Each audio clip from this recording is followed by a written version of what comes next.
This is our last speaker in the series today, and this is Patty Cleary. Patty received her BA in English at the University of Delaware in 1973. And prior to retiring in Lewis, Delaware, she clocked nearly 30 years as an editor and writer in various areas of publishing and public relations.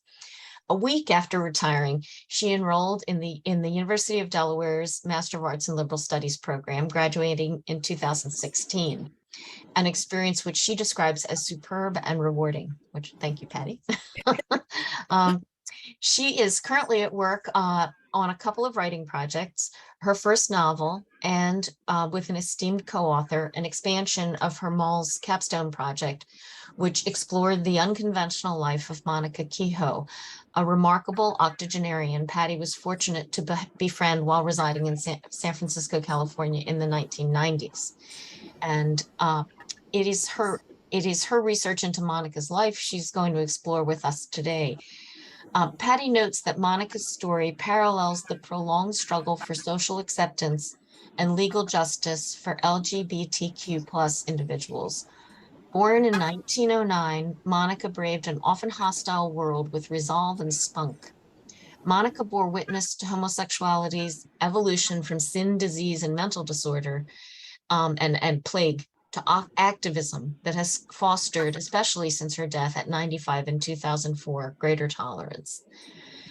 Her lifelong defiance of societal norms, her groundbreaking research on older lesbians, and her advocacy for the underserved needs of the elderly deserves to be recognized and admired.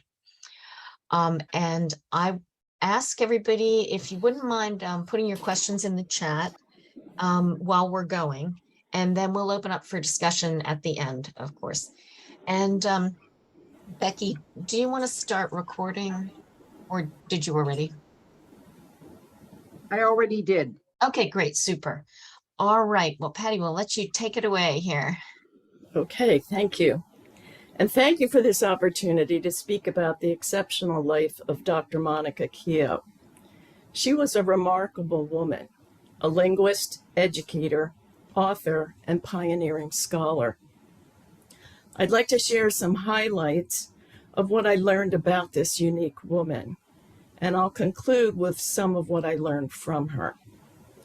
Monika was a child prodigy, an accomplished pedagogue, and in the parlance of the era in which she came of age, next, a pervert. She was also my dear friend, next. In 1990, I relocated from the East Coast to San Francisco.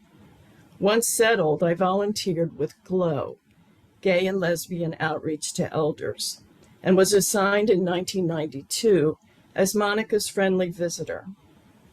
She was then 84, and I was 44.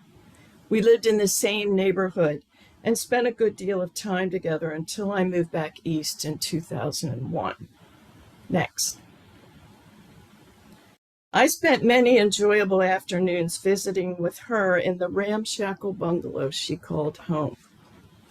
It was the last house at the top of her steep street, heated by an old wood stove.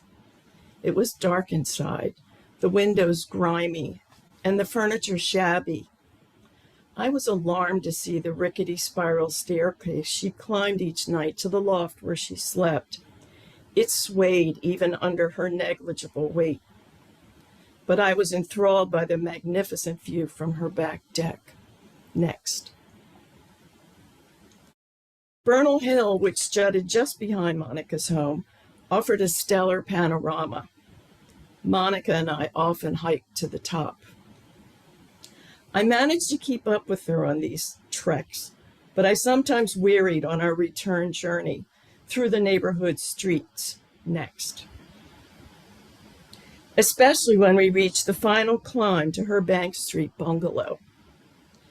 As I struggled behind her, she would reach back, grab my arm, and hoist me to her door. This frail-looking 84-year-old? Next. She was some kind of strong. Next. When she learned I worked in publishing, Monika asked me to help revise her memoir. Her manuscript had recently been considered, but rejected by the University of California Press. Her life story was too impersonal, they said. It needed more pizzazz. I agreed to help, but my editorial job kept me working long hours. I preferred my time with Monika to be active, social, and fun. How fortunate that someone had loaded her manuscript onto a floppy disk, and lucky for me, I had converted the file and stored it securely long before floppy drives became extinct. Next.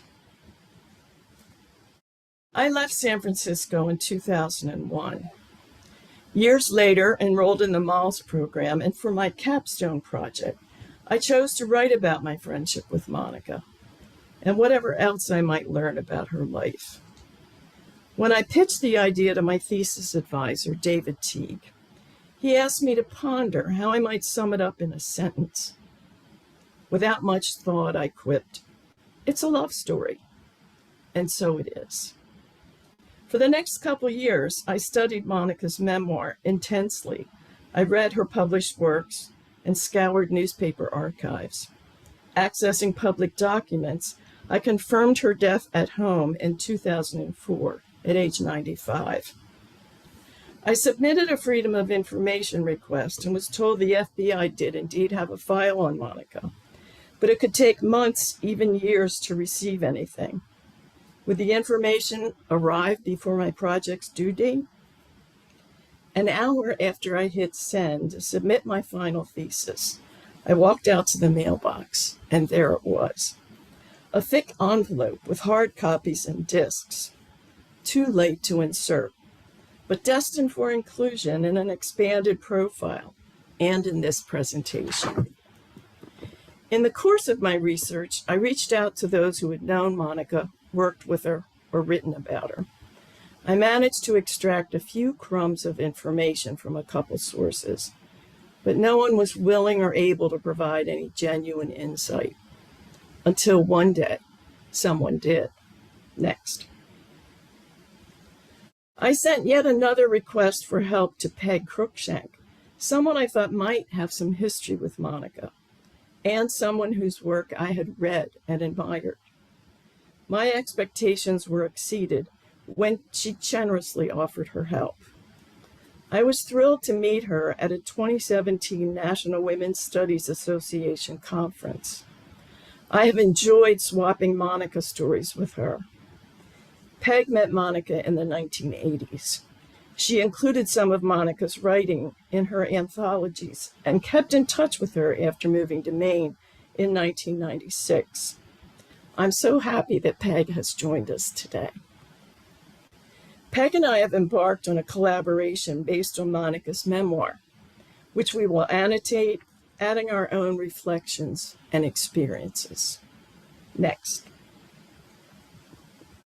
As my friendship with Monika deepened, I learned something about her history. She was proud to have been one of the first women to earn a PhD at Ohio State. Her doctorate in 1935, a rarity for women, opened many doors for Monika. Her affinity for romancing women would close more than a few. I found this cigarillo-smoking animal lover to be brilliant, opinionated, irreverent, miserly, madly entertaining, and astonishingly athletic. She was a demon on the dance floor. I would take her to old dyke dances where we glided alongside lesbian royalty, activists Phyllis Lyon and Del Martin, who in the 1950s founded the Daughters of Bilitis, the first lesbian organization in the United States. Next. Though she was reputed to be wealthy, Monika was stingy as hell. Her well-worn clothes were bought at thrift stores. Her car, an ancient yellow Fiat X19, was battered, rusted, and reeked of eau de dog. I was still getting used to driving in San Francisco. I asked Monika if she avoided the freeways.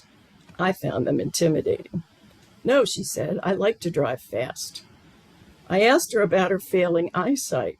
Wasn't it a challenge on the freeway? No trouble, she said. When I need to change lanes, I put on my signal, count to 6, and just move on over.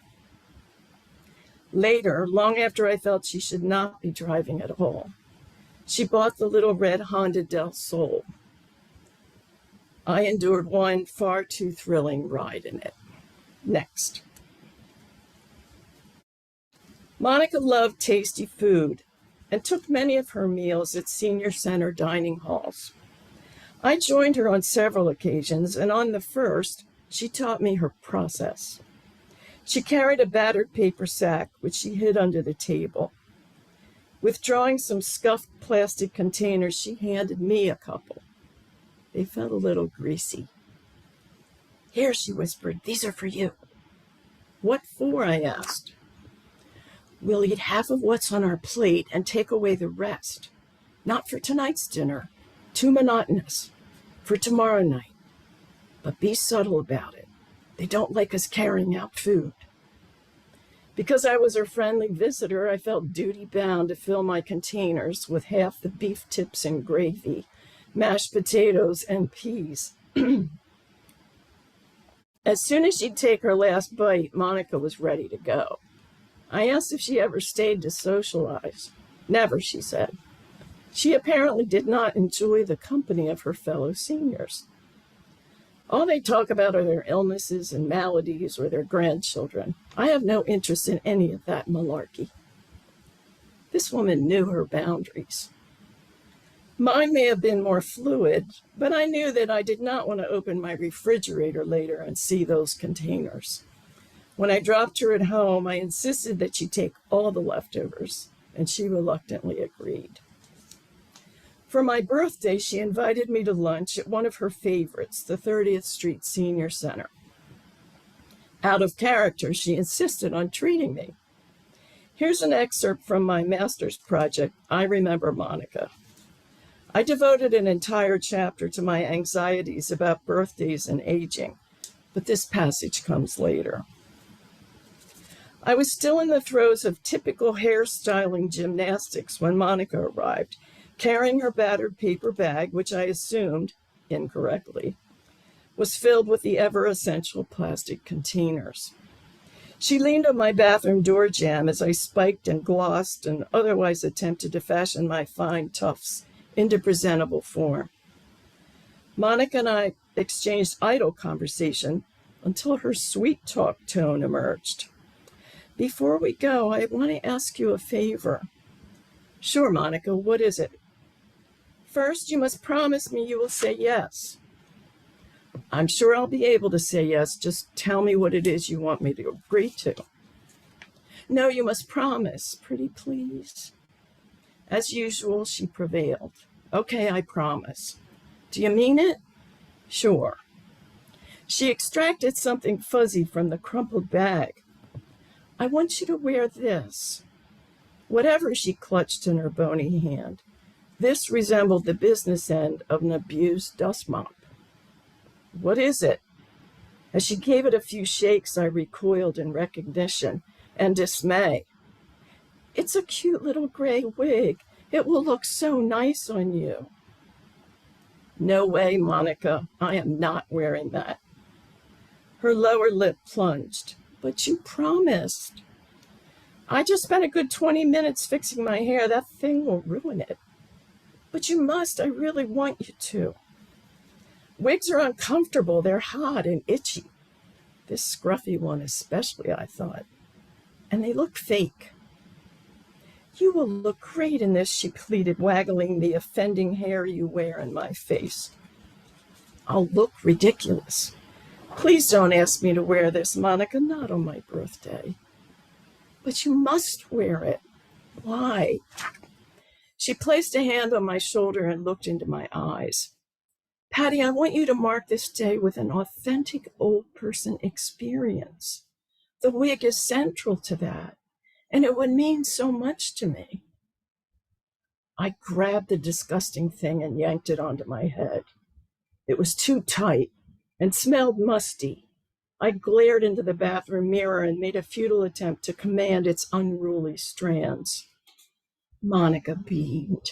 See, you look just fine. I looked ridiculous. Off we went in the Honda del Sol. I offered to drive, but Monika flatly refused. Wearied by efforts to shun the bed-headed fool's cap, I didn't object much as I strapped myself in. Too late, I realized I might have squandered a bargaining chip, the wig for the wheel. Full disclosure, I'm a terrible passenger, even with the most competent, careful driver. My suspicion that Monika was not one of those was shortly confirmed. As we began our journey to the 30th Street Center, I tried to quell my anxiety with thoughts of the short distance on stop-and-go Mission Street with no freeway peril and only one turn to navigate. I began to draw deep, quiet breaths. I longed to close my eyes, but fear forced them open, especially when Monika sped through a late yellow light and nearly clipped a woman entering the crosswalk. 2 intersections later, she tromped on the gas before a bicyclist had fully cleared the front of her car. "Watch out," I hollered. She missed him by inches. Oblivious to the cyclist's angry curses, Monika patted my knee. "Relax," she soothed. "We're fine." I steeled myself for the next light when she would have to change lanes to make our final right turn. On went the turn signal. Could she see? Was she counting? As she drifted into the right lane, the car beside us swerved, honked, and sped ahead. Monika giggled. I swallowed hard. The car behind the swerver wisely gave her space to get over, and we made the turn unscathed. There were 2 curbside spaces in front of the senior center. Monika pulled out her handicap sticker and parked mostly in one of them. Standing on shaky legs before the entrance, I swapped my road anxiety for apprehension about my disguise's plausibility. Wouldn't it be evident that I was trying to impersonate a senior? As we entered, Monika shooed me ahead and charged me with finding a good seat, while she signed us in. I quick-stepped past the registration table to survey the dining room. Though we were early, many seats at the large round tables were occupied. I had learned from our previous excursions that a good seat meant a table likely to be served before others. So I chose one close to the double doors from which our repast would issue. 2 women were seated across from me, absorbed in conversation. Would anyone challenge my right to be here as one of them? As I sat there, patting my forlorn fake locks and trying to appear casual, it dawned on me. Monika hadn't wanted me to linger near the registration counter. I'd been duped. She'd asked me to wear the wig not to evoke an authentic old person experience, but to spare her the expenditure of an additional $1 for an underage guest fee. I was too embarrassed for both of us to say anything as Monika appeared and sat on my left, squirreling her bag of containers under the table. A man took the place on my right, and several women claimed the remaining seats. After everyone exchanged polite nods and hellos, I cringed when the man leaned closer. "I haven't seen you before. First time here?" Yeah, first time." I didn't dare look at him beyond a nanosecond. "Which center do you usually go to?" The one in my neighborhood, Bernal." I held my breath and prepared to be busted. "Well, you'll like this one. The food is really good." "The food here is the best," exclaimed a woman opposite me as others around our table murmured in agreement. No glimmer of detection of me, the imposter. Enjoying our charade, Monika shot me a conspiratorial look. Her mouth crinkled into a sly smirk, but I was not smiling. My anxiety about exposure as a pretender had morphed into despair. As of today, a 45-year-old, I was passing as someone at least 2 decades older. This was way more humiliating than being called out as a phony. As the meal was brought out, chatting ceased. I had little interest in the fare, chicken a la something or other, but I had to look the part, so I feigned an appetite. Out came the greasy containers, and I accepted my lot as one who absconds with off-putting leftovers. Not long into the meal, the woman to Monica's left set down her fork and addressed the table. Her eyes loomed large behind shimmering lenses. "Can someone please tell me, are these lima beans or peas? I can't tell." "Peas," several offered. "Limas, I think," said someone else. I surveyed the table and noted that all but Monica wore eyeglasses, some as thick as those of the woman straining to identify the green vegetable on her plate. My gloom evaporated. Their eyesight is compromised. Despite the itchy gray mop's potential to age, maybe I didn't look 20 plus years older after all. Next.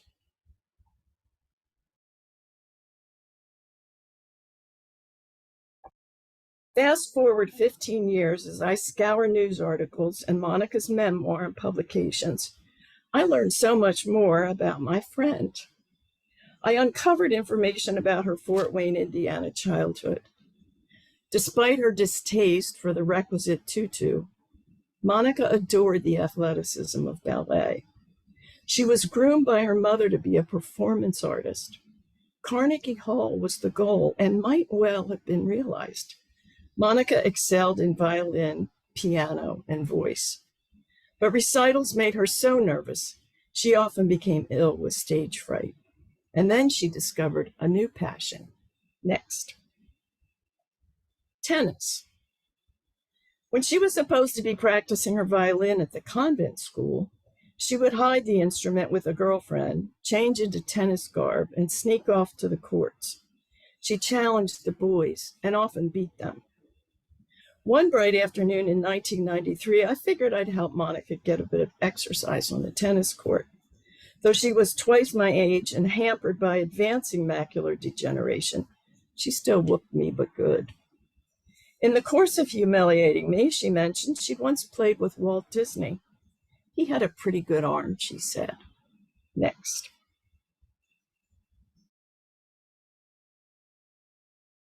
As a young girl, Monika escaped the yoke of restrictive parenting through her love of books, especially novels. With no reading materials at home, she visited the Fort Wayne Public Library often. Her mother, Josephine, was of French heritage and spoke little English. She disapproved of reading anything but school books. She tore up Monika's library card, but her daughter easily replaced it, more than once. When she caught Monika reading a library book in bed, Josephine removed the bulb from the bedside lamp. Monika resorted to diving under bed covers with a flashlight until it too was confiscated. Attempting to thwart any lingering literary pursuits, her mother removed the bedroom door. Undaunted, Monika continued to borrow novels, declaring they were school assignments. She had to read them sitting on a hard chair at the dining room table and pretend to take notes, an inconvenience she readily tolerated. Monika also rebelled at her all-girls convent school. She received bad marks in deportment and was chastised for pulling the pigtails of her classmates. She failed embroidery. When she was suspended for tossing the nuns' milk bottles onto the school steps and threatened with reform school, she declared it might be worth a try as long as they didn't require embroidery. Next. For Monika, education was the holy grail. Despite her parents' belief that schooling women beyond high school was a waste, a determined Monika earned her bachelor's degree in 1932. The Depression evaporated her family's wealth and nearly derailed her plans to pursue advanced degrees. An Ohio State scholarship put her back on track. To defray expenses, she lived frugally, and foraged for mushrooms to sell to local restaurants. Next. Though she worked briefly as a lifeguard, a ski instructor, and a tennis coach, Dr. Kehoe's career in education was long and globe-spanning. She held academic appointments in Chicago, California, New York, Australia, Ethiopia, Canada, and Guam. Next.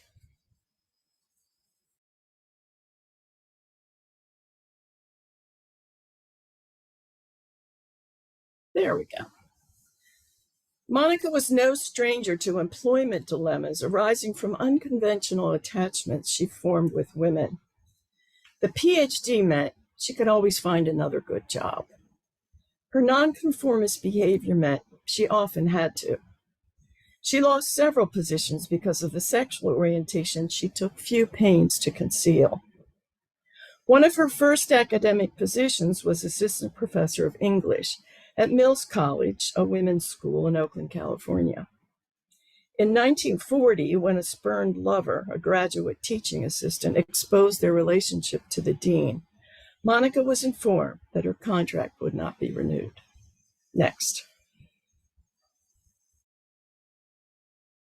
In 1944, Monika was hired as director of education at Arizona's Gila River Japanese American containment camp. The year before, Eleanor Roosevelt had visited the camp's 13,000 plus displaced detainees. Monika shared a room at the camp with her half-sister Karen, who'd been hired as an office clerk. Only they were not, as they claimed, half-sisters. Karen had legally changed her last name to Kehoe, but few were fooled, especially when both were forced to resign after they engaged in a quarrel that grew into an outright brawl, fueled by jealousy that was clearly more than sisterly. Next.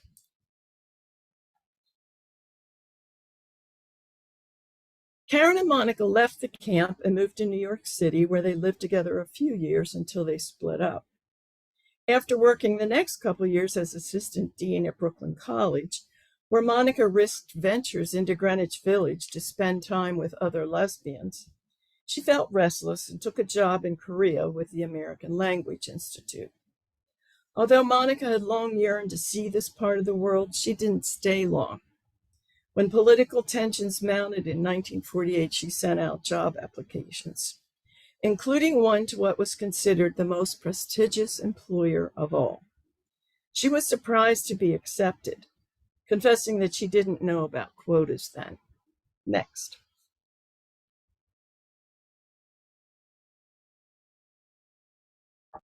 Monika secured a high-level position with the United Nations. The next few years would taint that prestigious reputation, as UN staff were subjected to extensive scrutiny designed to identify and purge communists and other subversives. A bumper sticker from the era denounced the UN for harboring a nest of spies. Monika did not escape scrutiny and interrogation, though her notoriety within the UN arose more from personal comportment than any treachery. It wasn't just that her relationships with women weren't as discreet as the times demanded. She also declined to conform to gender expectations. She refused to obscure her intelligence. She would not pour coffee for the gentlemen, would not go on dates with visiting dignitaries, did not respond well when men verbally admired her legs, and at formal gatherings, she refused to withdraw and join the ladies. And she did not conceal her frustration with these constraints. A lunchtime mishap did nothing to alleviate her shaky standing. She was caught in a tryst with a female UN office worker, parked at a secluded spot, where local police confronted them in a disheveled and flushed state and submitted an incident report. Once again, Monika was terminated. Next.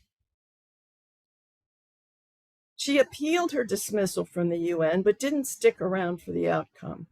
She'd already secured another civil service job this time with the US Army under the post-war occupation in Tokyo. The salary was much better and the perks were great, especially her quarters in Frank Lloyd Wright's luxurious Imperial Hotel. In 1951, her appeal of the UN termination was denied. When she attended a tennis match in Tokyo with a Japanese woman, Monika was reprimanded for consorting with the locals. She was abruptly dispatched, again jobless, and returned to the US in 1952, where she was hired as Associate Director of the Bureau of Adult Education in Albany, New York. She stayed for 3 years, felt stuck, and left for Australia, where she worked for another 3 years. She returned to New York as a visiting professor at Russell Sage College. She had accepted a 2-year contract with a Long Island school as director of counseling, but was almost immediately pressured to resign because they wouldn't permit her to work with children once they learned she was known to be a lesbian. At this point in her career, Monika began to be more careful, and thus was no longer subjected to terminations, though she still changed jobs often. She also spent 18 years in a committed relationship, which may have had a stabilizing influence. I was intrigued by Monika's many job losses and suspected the casual tone she used to write about them was made matter of fact by the passage of time. Surely these terminations must have caused her much anxiety, especially given that the FBI had been far more than simply intrigued. Next. After World War II, gay and lesbian visibility increased. The ensuing Cold War brought paranoia that spotted communists everywhere. The Lavender Scare generated policies based on unfounded fears that gay men and lesbians threatened national security because they were vulnerable to blackmail and had weak moral characters. Thousands of government employees were forced from their jobs, or like Monika, denied employment.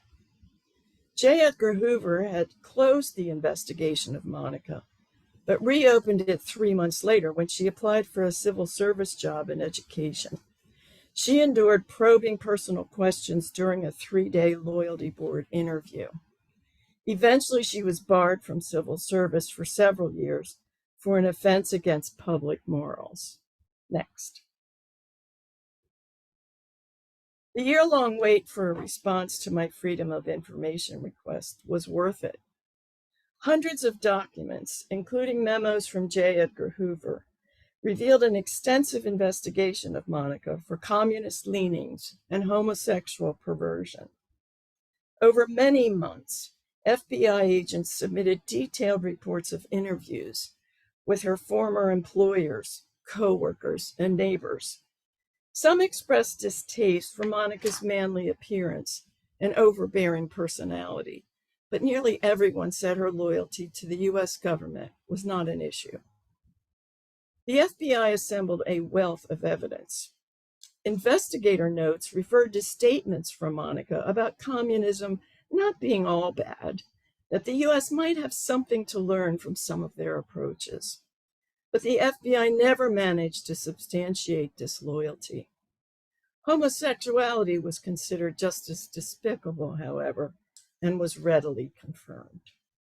Next.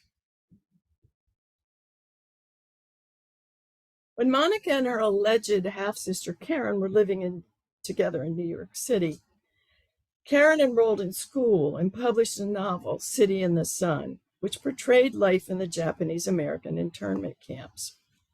In pursuit of subversive ideas, the FBI reported that the novel treated the containment process negatively. Investigators floated a theory that Monika, not Karen, had been the author. Had they read it closely, they might have recognized the unsympathetic and domineering character of Dr. Arnold, who resembled Monika closely. Surely she would never have represented herself this unfavorably. Still, the FBI asked many they interviewed if Karen could have written this, and more than a few said they believe it had to have been the other Kehoe who did the writing. Next. In the mid-1970s, Monika thought she was ready to retire. Returning stateside from the University of Guam, she chose to settle in San Francisco. She would spend the rest of her long life enjoying its tolerance and freedom. Here, amidst a surge in LGBTQ plus activism, she would for the first time openly identify herself as lesbian. She didn't truly retire, however. She taught at San Francisco State and pioneered a research project, a study of older lesbians. The body of work on gay men was growing, but almost nothing had been done to examine the ways of older lesbians. Dr. Kehoe's work is still cited today as groundbreaking. She also served as editor of a federally funded project that produced the 1982 Trailblazing Survival Guide, Handbook for Women Scholars. Next.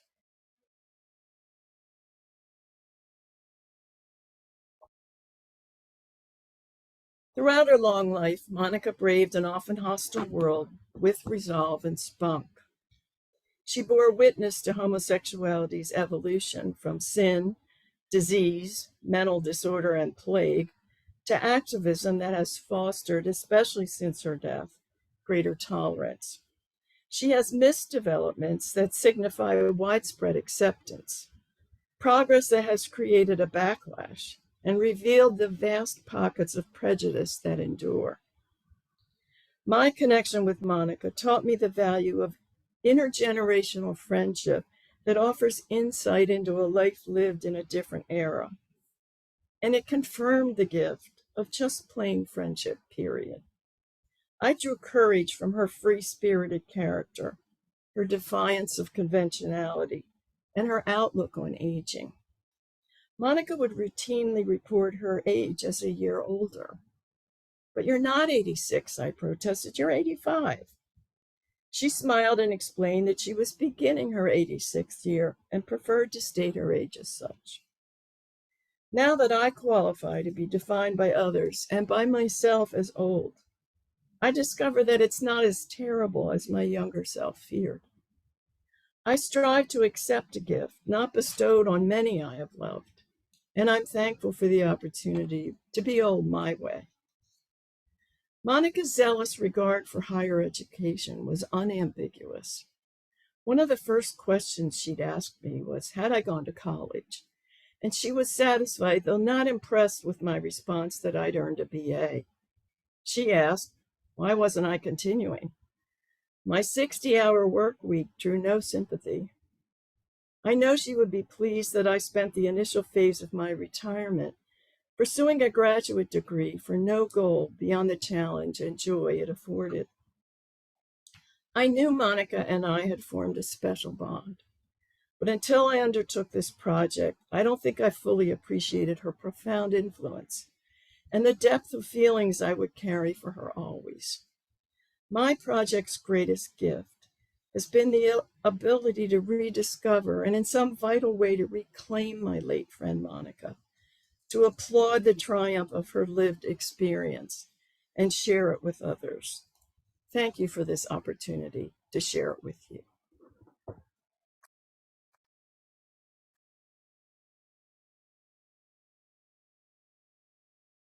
Thank you, Patty. You're welcome. Great. And let me stop sharing. And you all can just unmute and ask questions or raise your hands or throw into the chat anything you want to ask. Oh, sorry, Pam, go ahead. I was wondering, in preparing for the book, did you try to reach Karen, the woman who wrote the book? That's an interesting question. Karen, I got information about Karen from the Freedom of Information request, but her last name was redacted. So when she legally changed her name, the FBI knows what her name was, but they're not telling. And I think the reason they weren't telling, and this would have been around 2014, 2015, was she was still alive. So I want to resubmit the request and see what happens. but I haven't I was able to get a PDF of the novel and to read it, but I can't find out much about her. You might be able to reach her through the publisher if she's still alive. That's a really good point, but I'm not sure the publisher is still alive because there were so many mergers, and this was it was published quite a while ago. But I'll look into that. It's possible. I was able to confirm that Monica's manuscript was rejected by the University of California Press. They did write back to me and said yes, it was rejected. So anything's possible, I suppose. Patty, do you know whether it seems like your Freedom of Information Act took a long time to come through? Was that an unusual circumstance, or was that just kind of the bureaucracy grinding?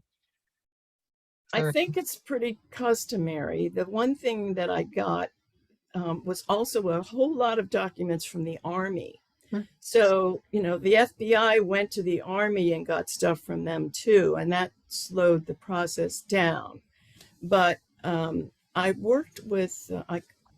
contacted a professor in Canada who wanted to know about Karen, and I promised him I would submit another one.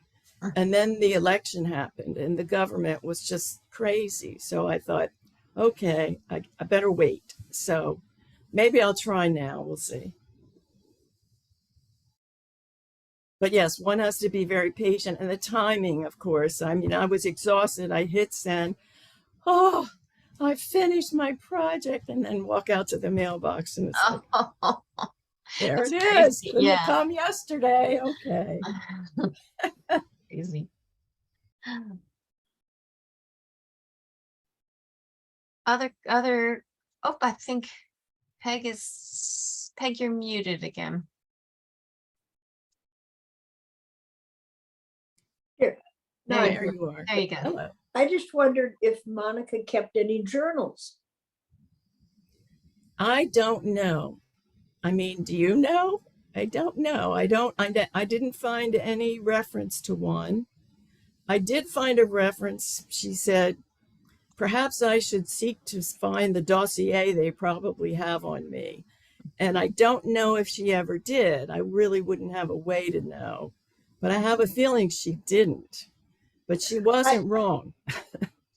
I agree. She wasn't particularly introspective, and possibly writing in a journal wouldn't have occurred to her. She was very active, more perhaps than reflective. Agreed. I had another question for you. I wondered if you could expand a little bit about the sort of the genre that you yourself were writing in, because you're writing like a personal recollection but a biography. But do you have thoughts about what that was like, or I do. have you considered that? I do. I did independent study with David Teague in memoir, because he wasn't offering the course that I was dying to take at the time. So we created our own. And there are a lot of different approaches to memoir. As you know, it's not an autobiography where you march, there's a theme.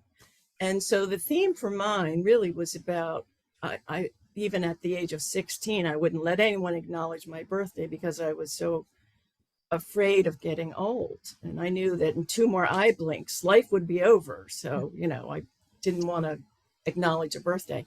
So, I wanted to sort of talk about my own evolution with that issue, but in the context of dealing with this person who was twice my age and so much fun. I mean, we had so many good times together. We just laugh and laugh and laugh. And so, yes, it's kind of a mishmash of biography, but it's really how I saw her, how I was influenced by her, and how we spent our time. And there are a lot of memoirs where people focus on their parents or that relationship. So I would say it's just one of many flavors of memoir. And I don't know, Peg and I will be brainstorming about how we're going to move this to another stage where we're going to focus more on Monika, but we're going to share our experiences of her, which will be similar, but possibly sometimes different as well. So I'm really looking forward to that. And I'm so lucky to have the chance to work with Peg, because she's somebody I hesitated to approach because I knew she was famous. And and so many people had said, hadn't answered. And I thought, oh my goodness, I'm cheeky to ask her, but I'm going to ask her. And she's just wonderful. So I'm thrilled. Cheeky is good. Elizabeth? I just wondered if she ever talked about her experiences with the Japanese internment camps. I just think that's absolutely fascinating that you had firsthand with somebody who was like there. Just Well, it's interesting because the professor from Canada, that's his area. So that's one of the things he was really interested in. And when she wrote about it, in 1976, looking back, I think she had a different take on it than when she was there. When she was there, she was told, the way it was pitched was that this was for the protection of the people there. And she kind of bought it a little bit. Now, she wasn't there very long because she got in trouble and had to leave. And when she wrote about it in the 70s, she kind of, talked about it more as a negative consequence. But she didn't, when she was there, certain things that she wrote, newsletters from the camp, I was able to find a lot of this stuff. She was more towing the line. Peg, did she talk about it with you? I remember she said she wanted to adopt a little boy from the camp, and they crossed the country together, and I don't remember what happened. I can't imagine Monika having a lot of talent for parenting. Maybe she got tired of this role fairly quickly, but there might be some record of the boy being taken from the camp. It would be kidnapping, I suppose. Well, if we take the novel as a source here, in the novel, Dr. Arnold does take a boy, but he's a teenager, a troubled teenager. Oh. And she takes him to New York. Now, remember in the novel, Dr. Arnold is not a sympathetic character. So she takes him to New York, kind of gets fed up with him and kind of abandons him. And now, again, one of the challenges that you and I are going to have is sorting fact from fiction. Right. Because there is some fiction in Monika's memoir. She even admits it in the preface. And there are facts I have not been able to confirm. And just the simplest example, on the title page, there's a quote, "To be deviant is to be female, or to be female is to be deviant," by Suzanne Langer. I've seen that quote a million times, but finally I took a minute to try to find out who this person was. She was a philosopher. Did she say that? I don't think so, because I found this brilliant quote from Mary Daly, and it's longer than that. To be female is to be deviant. To be defiantly deviant is to be satanic or something, but and I thought, did she get the quote wrong? So we're going to have a lot of fun trying to figure out what's real and what was manufactured and what was changed to obscure identities. We're going to have a lot of fun. Yeah, what an interesting project you'll have here. Yes, we're excited about it. Yeah, Charlie? I just wanted to say, Patty, that I appreciate your work and also the sort of path that you made for the rest of them all folks, because David Teague would often talk about your work. And as I was looking at, doing something similar, doing a project, you were sort of my role model. And although I was not able to find your, maybe I didn't look hard enough, but my specific question is, he encouraged me to write a creative or research preface. Was that part of your work, or was the whole work the research that you did? No, that was absolutely part of we called it a critical preface. And I always thought it was kind of a way in the door of getting away with writing a memoir for a project. And I'd be thrilled to swap projects with you, because I would love to see yours as well. I would love to. And so my preface said, what is this memoir all about? And why does it have such a bad reputation? Because it comes in waves. And at that point, there was a lot of saturation. And, I raised the question, could it possibly be because memoirs written often by women that it has such a bad reputation? And then that was sort of my introduction to, okay, I'm going to write a memoir, whether you like it or not. Here we go. So I would love to send it to you, Charlie. And also, I thought about you when you did your presentation in terms of wanting you to know these projects can have legs. They can go on, they can evolve. So I really hope we're going to see that with yours, because I think yours is fabulous. Thank you. I appreciate it. So why don't I ask Tara for your email and I can send you mine? Absolutely. Great. Thank you. I'm honored. I'm ditto. Other questions, comments? Anything? Peg, was there anything you wanted to throw into the mix here at all? It sounds like you knew Monika at a very different point in her life. Yes, we were actually lovers for less than a year. I don't think we'll say that in the book, because that raises another can of worms. But I was really attracted to her because she was so smart and so athletic. I had Patty's experience at the tennis court. She just hit balls so hard. I thought, I can't do this. And so I slunk off the tennis court.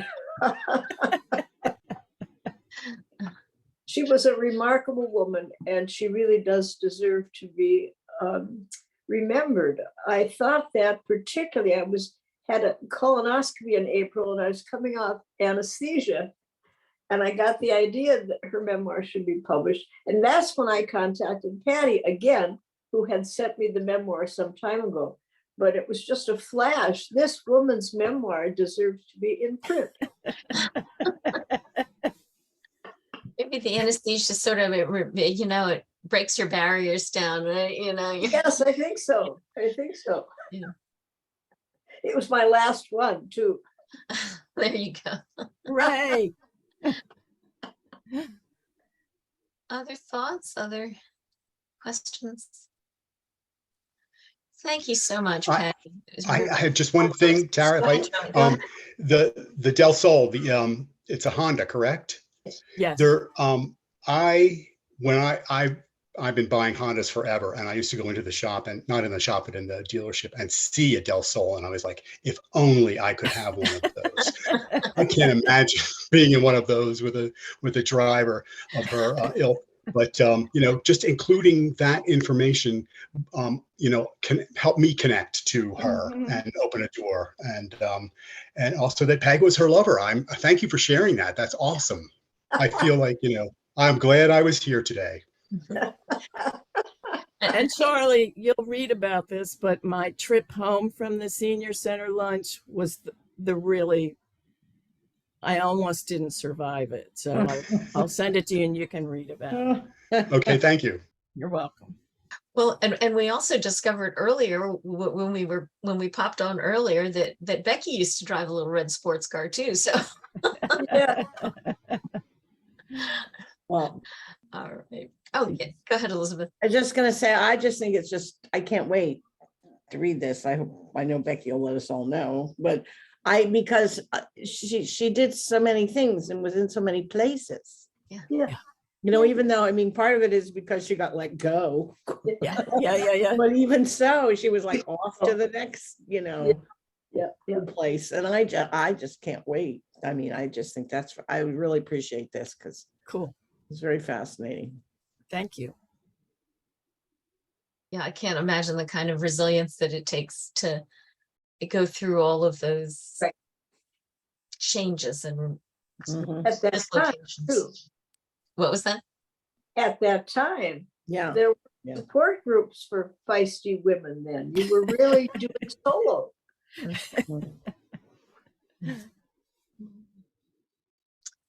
Well, thanks so much, everybody. Thanks for being here for the whole class, and to everybody who spoke. I think we just have Charlie and Patty here, but Patty, thank you so much for today. No, And thanks for the opportunity. Appreciate it. Okay, and All right. Good luck. Take see you care. all. See you all soon, I hope. Yes. Thank you. Bye-bye.